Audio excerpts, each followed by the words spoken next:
Hi విఎస్, welcome to Hyderabadi రుచులు. ఇప్పుడు మనం మంచి హెల్దీ బ్రేక్ఫాస్ట్ రెసిపీ రాగి దోశ తయారు చేయడం చూద్దాం. ఫింగర్ మిల్లెట్స్ హెల్త్కి చాలా మంచిది కదా. ఇప్పుడు మనం ఫింగర్ మిల్లెట్స్ దోశ తయారు చేయడం చూద్దాం.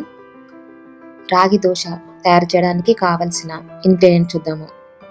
రాగి పిండి 1 కప్, ఉప్మా రవ్వ 1 కప్, బియ్యం పిండి 1/2 కప్, పెరుగు 1/2 కప్, సన్నగా తరిగిన ఉల్లిపాయలు 1/2 కప్, చిన్నగా చాప్ చేసుకున్న పచ్చిమిర్చి 2, చిన్నగా తరిగిన కొత్తిమీర 1/2 కప్పు, తరిగిన కరివేపాకు రెమ్మలు 2, సన్నగా చాప్ చేసుకున్న అల్లం ముక్కలు 1 టీ స్పూన్, జీలకర్ర 1 teaspoon, salt 1 teaspoon లేదా టేస్ట్కి తగినంత. ఇప్పుడు దోశ కోసం బ్యాటర్ ప్రిపేర్ చేసుకుందాము. ఒక మిక్సింగ్ బౌల్లో 1 కప్ రాగి పౌడర్ తీసుకోవాలి. దాంట్లో 1 కప్ ఉప్మా రవ్వ వేసుకోవాలి.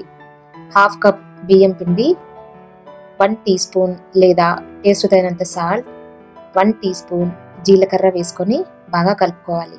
ఉట్టి రాగి పిండితో దోశలు వేయడం కష్టమవుతుంది, అందుకే దీంట్లో ఉప్మా రవ్వ బియ్యం పిండి కలుపుకోవాలి. తర్వాత దాంట్లో 1/2 కప్ పెరుగు వేసుకోవాలి. కావలసినన్ని వాటర్ పోసుకొని బాగా కలుపుకోవాలి. అంటే దోశ బ్యాటర్ కన్నా ఇంకా పల్చగా ఉండేటట్టుగా వాటర్ పోసుకుంటూ కలుపుకోవాలి. ఎంత పల్చగా వేసుకుంటే దోశ అంత క్రిస్పీగా వస్తుంది. మనం రవ్వ దోశ వేసుకుంటాం కదా, ఆ కన్సిస్టెన్సీలో బ్యాటర్ ప్రిపేర్ చేసుకోవాలి. బాగా కలుపుకున్న తర్వాత దాంట్లో చిన్నగా చాప్ చేసుకున్న ఉల్లిపాయ ముక్కలు వేసుకోవాలి. చిన్నగా చాప్ చేసుకున్న పచ్చిమిర్చి వేసుకోవాలి. పచ్చిమిర్చి మన కారాన్ని బట్టి ఎక్కువ తక్కువ వేసుకోవచ్చు. సన్నగా తరిగిన కొత్తిమీర, సన్నగా తరిగిన కరివేపాకు, ఇంకా చిన్నగా చాప్ చేసుకున్న అల్లం ముక్కలు వేసుకొని బాగా కలుపుకోవాలి. కావాలనుకుంటే క్యారెట్ తురుము కూడా వేసుకొని కలుపుకోవచ్చు. బాగా కలుపుకొని 10 to 15 మినిట్స్ పక్కన పెట్టుకోవాలి. అంటే ఈ పిండి రవ్వ అంతా బాగా నాని సెట్ అవుతుంది. 15 మినిట్స్ తర్వాత ప్యాన్ వేడి చేసుకొని, నేను ఇక్కడ నాన్ స్టిక్ ప్యాన్ తీసుకున్నాను. మామూలు ప్యాన్ అయితే కంపల్సరీగా ముందు ఆయిల్ వేసుకోవాలి. నాన్ స్టిక్ కదా, మనం ఆయిల్ వేయాల్సిన పని లేదు. దాంట్లో మన రవ్వ దోశ వేసుకున్నట్టుగా పిండిని వేసుకోవాలి. తర్వాత 1/2 టీ స్పూన్ ఆయిల్ వేసుకుందాము. ఆయిల్ మనకు కావాల్సినట్టుగా వేసుకోవచ్చు.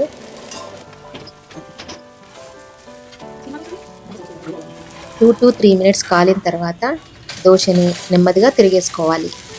చూడండి, మంచి కలర్లో క్రిస్పీగా రాగి దోశ ప్రిపేర్ అయిపోయింది. ఇప్పుడు స్టవ్ సిమ్లో పెట్టుకోవాలి. స్టవ్ సిమ్లో పెట్టుకొని 2 మినిట్స్ కాలిన తర్వాత వేడివేడిగా సర్వ్ చేసుకోవాలి. అంతే, ఎంతో హెల్తీగా చాలా టేస్టీగా రాగి దోశ ప్రిపేర్ అయిపోయింది. మీరు కూడా టేస్ట్ చేసి చెప్తారు కదా. ఇప్పుడు మనం మిల్లెట్ స్పెషల్ రాగి రోటీ తయారు చేయడం చూద్దాం. మామూలుగా రాగి పిండితో సూప్ కానీ జావ కానీ చేసుకుంటూ ఉంటాం కదా. ఇప్పుడు రాగి పిండితో రోటీ కూడా ఈజీగా ఎలా తయారు చేయాలో చూద్దాము. చాలామందికి రొట్టెలు చేయడం రాదు కదా. ఇప్పుడు పగలకుండా ఈజీగా ఎలా తయారు చేయాలో చూద్దాం. ఆల్రెడీ మనం రాగి సూప్ ఎలా తయారు చేసుకోవాలో చూసాం కదా. కావాలంటే కింద డిస్క్రిప్షన్ బాక్స్లో లింక్ ఉంటుంది. రాగి రోటి తయారు చేయడానికి కావలసిన ఇంగ్రీడియంట్స్ చూద్దాము. రాగి పిండి, సాల్ట్, కొంచెం ఆయిల్. ఒక బౌల్లో మనం 2 కప్పులు రాగి పిండి తీసుకుంటే 1 కప్పు వాటర్ పోసుకోవాలి. దాంట్లో చిటికెడు సాల్ట్, 1/2 టీ స్పూన్ ఆయిల్ వేసుకొని వాటర్ని మరగనివ్వాలి. ఇలా వాటర్ మరుగుతున్నప్పుడు స్టవ్ సిమ్లో పెట్టుకొని రాగి పిండిని ఇందులో వేసుకోవాలి. వేసుకొని బాగా కలుపుకోవాలి. ఇందులో కొన్ని వాటర్ ఎక్కువైనా పర్వాలేదు, తక్కువైనా పర్వాలేదు. వాటర్ ఎక్కువైందనుకోండి కొంచెం పిండి యాడ్ చేసుకోవచ్చు. వాటర్ తక్కువైనా కూడా ఇంకా కొన్ని వాటర్ వేసుకుంటూ మనం పిండి కలుపుకోవచ్చు. ఇప్పుడు స్టవ్ ఆఫ్ చేసుకొని మూత పెట్టుకోవాలి. 3-4 మినిట్స్ తర్వాత ఒక ప్లేట్లోకి మనకు కావాల్సినంత పిండి తీసుకొని కలుపుకోవాలి. లేదా మొత్తం పిండి కూడా ఒకేసారి కలుపుకోవచ్చు. దాంట్లో కొన్ని వాటర్ వేసుకుంటూ ముద్దలా కలుపుకోవాలి. పిండిని బాగా నొక్కుకుంటూ కలుపుకోవాలి. కొంచెం సాఫ్ట్గానే కలుపుకోవాలి. కావాలి అనుకుంటే కొంచెం ఆయిల్ రాసుకుంటూ కూడా పిండి కలుపుకోవచ్చు. మనకి ఆయిల్ వద్దు అనుకుంటే వాటర్తోనే కలుపుకోవాలి. ఇలా బాగా కలుపుకున్న తర్వాత ఈ పిండిలోంచి కొంచెం చిన్న ముద్దను తీసుకుని రౌండ్ బాల్ లాగా చేసుకుని ఇలా పొడి పిండిలో అద్దుకొని చపాతీలాగా రోల్ చేసుకోవాలి.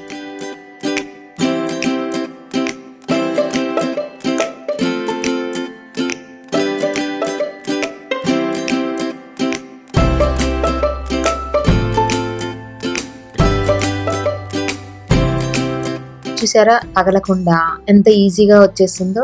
మనకు కావలసినంత సన్నగా చేసుకోవచ్చు. ఇలా రోల్ చేసుకున్న తర్వాత ప్యాన్ని బాగా వేడెక్కనివ్వాలి. తర్వాత ఈ రోటీని వేసుకోవాలి. 2-3 నిమిషాల తర్వాత చిన్న చిన్నగా బబుల్స్ వస్తున్నప్పుడు తిరిగేసుకోవాలి. తిరిగేసుకున్న తర్వాత ఇలా స్పూన్తో నెమ్మదిగా నొక్కుంటే రోటీ పొంగుతుంది.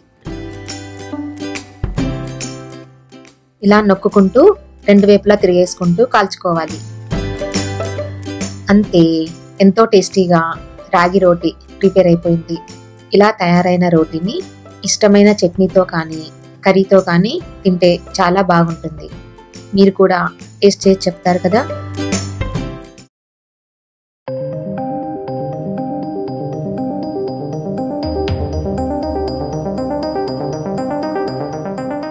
ఇప్పుడు మనం మంచి హెల్దీ రెసిపీ రాగి పూరి తయారు చేయడం చూద్దాం. ఫింగర్ మిల్లెట్స్ని డైట్లో భాగం చేసుకుంటే హెల్త్కి ఎంతో మంచిదని మనకు తెలుసు కదా. మనం ఈ ఫింగర్ మిల్లెట్స్తో ఇంతకుముందు చాలా రెసిపీస్ చూసాము. రాగి సూప్ చూసాము, రాగి జావా, రాగి లడ్డు, రాగి రోటి కూడా చూసాం కదా. ఇప్పుడు రాగి పూరి తయారు చేయడం చూద్దాము. రాగి పూరి తయారు చేయడానికి కావలసిన ఇంగ్రీడియంట్స్ చూద్దాము.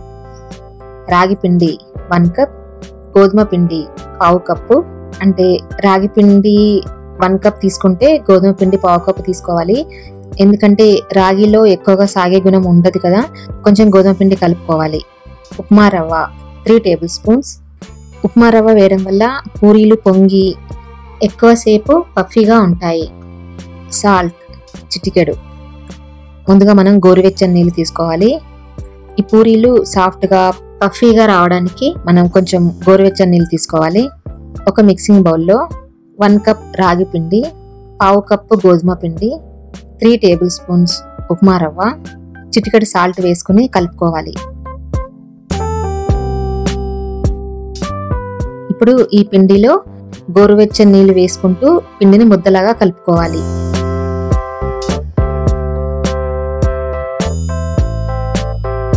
మరీ పల్చగా మరీ గట్టిగా కాకుండా మామూలుగా కలుపుకోవాలి.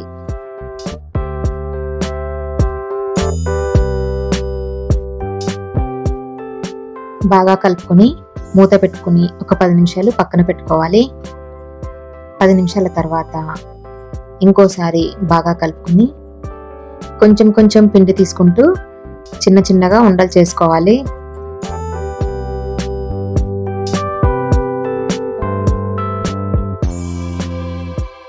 ఇప్పుడు వీటిని మనం పూరీలు చేసుకుందాము. ఒక్కో పిండి ముద్దను తీసుకుని పొడి పిండిలో అద్దుకుని ఇలా పూరీలాగా రోల్ చేసుకోవాలి. మరీ సన్నగా చేసుకోవద్దు. మరీ సన్నగా చేసుకుంటే పూరీలు క్రిస్పీగా తయారవుతాయి. ఇలా రోల్ చేసుకుంటూ ఒక ప్లేట్లో వేసుకోవాలి.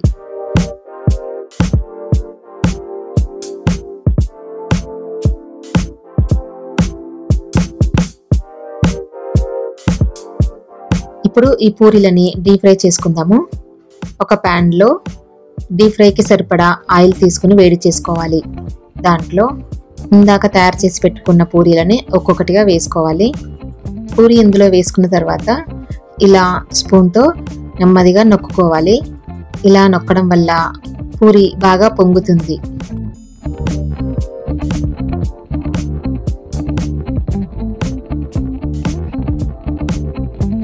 తర్వాత రెండో వైపుకు తిరగేసుకోవాలి. ఈ పూరీలని ఎక్కువసేపు ఆయిల్లో ఉంచితే క్రిస్పీగా తయారవుతాయి. మీకు క్రిస్పీగా కావాలి అనుకుంటే ఆయిల్లో ఎక్కువసేపు కాలనివ్వాలి. లేదు మెత్తగానే కావాలి అనుకుంటే తిరిగేసిన తర్వాత 1 మినిట్లో తీసేసుకోవాలి. ఈ పూరీలని వేడివేడిగానే తింటే బాగుంటుంది. ఈ పూరీలని మీకు ఇష్టమైన కర్రీతో కానీ చట్నీతో కానీ సర్వ్ చేసుకోవచ్చు. హెల్దీ పూరీస్ ప్రిపేర్ అయిపోయాయి. మీరు కూడా టేస్ట్ చేసి చెప్తారు కదా. మీకు ఈ వీడియో నచ్చినట్టయితే కింద లైక్ బటన్ కనిపిస్తుంది కదా, ప్రెస్ చేసి సబ్స్క్రైబ్ చేసి ఫ్రెండ్స్ అందరికీ షేర్ చేయండి. ఏవైనా సజెషన్స్ కానీ కొత్త రెసిపీస్కి ఐడియాస్ కానీ చెప్పాలనుకుంటే కింద కామెంట్ సెక్షన్లో కామెంట్ పెట్టండి. Thank you for watching this video.